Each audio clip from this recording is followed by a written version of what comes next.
We will see large numbers of poor people, and specifically blacks, going to jail and to prison, and they will not have a chance. In the early 1980s, the nation's slogan was clear. Just say no. Crack now has spread to almost every American city. But what if I told you that there was more to the crack era than what the white mainstream news media let on? And that it went beyond Black and Latinx folks who simply needed to kick a drug habit. Today's baggage, how the war on drugs ravaged Black America. Once upon a time, in a not so far away and familiar place, the United States entered what became known as the crack era. During the early 1980s, a new drug somehow infiltrated low-income Black and brown communities, causing crime and chaos. It was called crack cocaine. The problem is crack cocaine. Crack cocaine may deny these black children a decent future. Well, it turns out that your uncle, who always talks about the man, was right. Well, sort of. While crack did absolutely ravage some Black and brown communities, it wasn't that simple. The United States government and agents of the state were corrupt and had a hand in creating this dark time in America's history.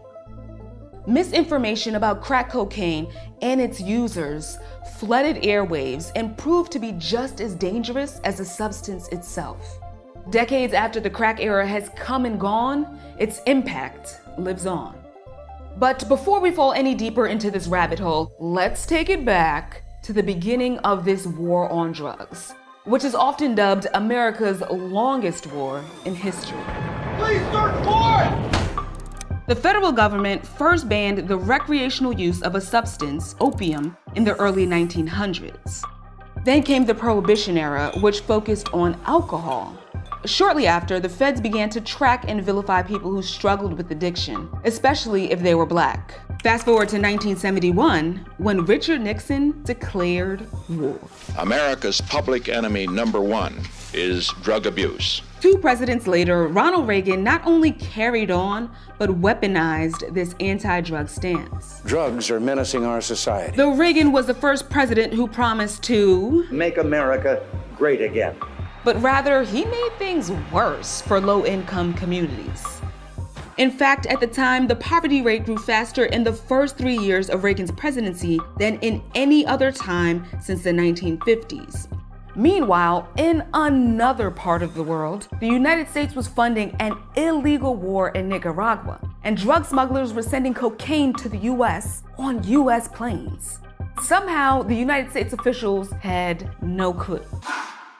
Whether the United States actually loaded up the planes with cocaine, or whether they just kind of turned their backs, right, and let the planes take off and go to the United States to land, the United States knew that at the very least that cocaine was being flown in and just ignored it. Stanley Nelson is an award-winning documentary filmmaker, MacArthur genius, and director of Crack: Cocaine, Corruption, and Conspiracy. He says that this rampant poverty and international scandal, which caused cocaine to flood the United States, was the backdrop in which the crack era took off. The crack era seemed to come out of nowhere, somewhere in the early 80s. All of a sudden, everywhere in Harlem, people would be out on the street selling and using crack.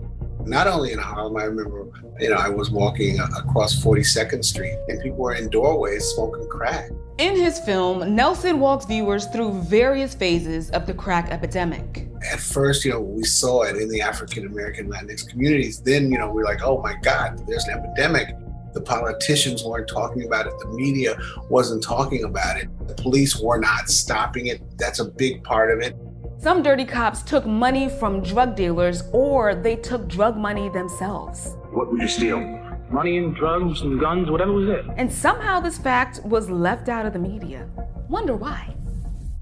And then there was a shift. A local success story took a tragic turn this morning. Maryland basketball star Len Bias died after overdosing on cocaine 2 days after he was drafted to the Boston Celtics. was like a political wet dream, because now all politicians, Democrats, Republicans, everybody was talking about the scourge of crack and the evil dealers who are dealing crack. It was crazily overblown.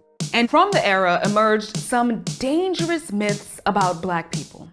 First of all, there was the crackhead, just had given up their lives to crack and, would do anything for crack. Then there was a crack mama. That was, basically Black women. This woman sold her baby for crack. And an equally damaging falsehood, the crack baby. Despite all the warnings, a growing number of babies are being born already addicted to cocaine. They'll spend the rest of their lives suffering for the lifestyle of their mothers. What would you do about pregnant women who use drugs and pass those drugs on to their babies? The media played a huge part in making the public feel that crack was really the real threat and that treatment wasn't the answer, but jail. And the federal government's response to the war on drugs was clear. Lock them up and throw away the key. They could come up with a new drug tomorrow, and we're gonna go out there and do the same thing we're doing today. We ain't gonna stop. While chemically, powder cocaine, which was often used by white people, and crack cocaine, which was more accessible and believed to be used by Black people, are practically the same, if you're caught using or selling either drug, the law says otherwise. During the crack era, the sentencing disparity was crazy. The rule was 100 to 1. So 5 grams of crack would land you with a 5-year mandatory minimum, but it would take 500 grams of cocaine to get the same sentence. Now, here's the kicker. Black people made up 82% of the folks convicted for federal crack and cocaine offenses, but only 30% of crack users. 62% of people convicted for crack offenses were low-level sellers or lookouts. Today, the number of Americans incarcerated for drug offenses went from 40,900 in 1980 to 443,200 in 2018. With over 2 million people locked up, which is a 500% increase over the last 40 years, 1 in 5 incarcerated people is locked up for a drug offense. And being convicted of a felony can impact your voting rights, access to loans, and ability to get a job, among other factors. To say that the war on drugs filled our prisons and changed the trajectory of hundreds of thousands of people's lives would not be inaccurate.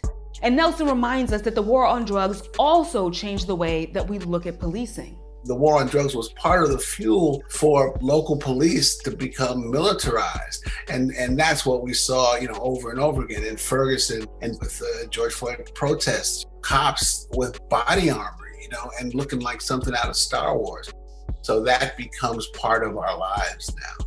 And a lot of it, not all of it, but a lot of it started, with the crack epidemic. Decades after the crack epidemic is said and done, do you think that the forces that coalesced to create the period in time that we know as the crack era actually understood the implications of their actions? I feel at this moment more and more that the United States knows what it is and knows what it does and knows that it's racist and doesn't care. I don't want to give America a pass anymore. African Americans, Latinx, and progressive people have to start there and then push for change. The crack era vilified Black and Latinx people, and that's a fact.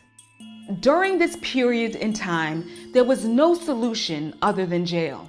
No consideration for how trauma and poverty could lead one to get involved with crack.